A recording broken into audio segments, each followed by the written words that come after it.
There's an enormous change that's going on now in governments, and much in the same way that we've seen changes in the healthcare sector, in education, and in other areas, that companies have come up with innovative ways to disrupt prior processes and prior technologies.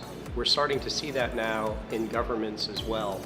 And so I think the time is right for movements like smart cities or connecting startups and governments to make those changes.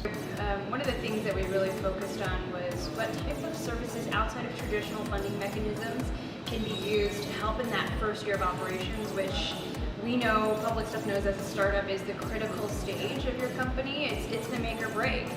Those decisions that you make, those resources, the help that you get that first year can really determine the future and success of the startup and the company. Smart city startups can use probably the most help in their early stages.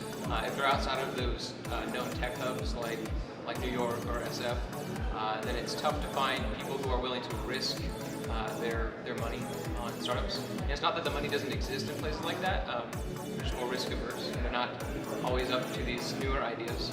From my perspective, smart city startups need the most help at a really early stage. A lot of them have really capital intensive proofs of concept that are really hard to get funding. What resources outside of just pure cash infusion could we get? So things like free office space, free mentorship, free legal and administrative services, mentor networks, and then of course we got to the point of then being able to have that minimum viable product, go out and iterate and test our product and get into incubators, and then we did move on to a more traditional funding route. Nearly was born almost out of necessity, where cities really couldn't afford to pay for the things that people were used to being paid for. And so when citizens would like new amenities, those oftentimes would be stricken from budgets. So we had to kind of think of a way of involving communities to build the things that they really cared about, even when their local governments may not be able to afford them. 102 investments have happened in civic technology companies since January 2011, including one of our alumni accelerator companies raising a Series B of $4 million, MindMixer. And another one is Nextdoor that raised $21 million in a Series B.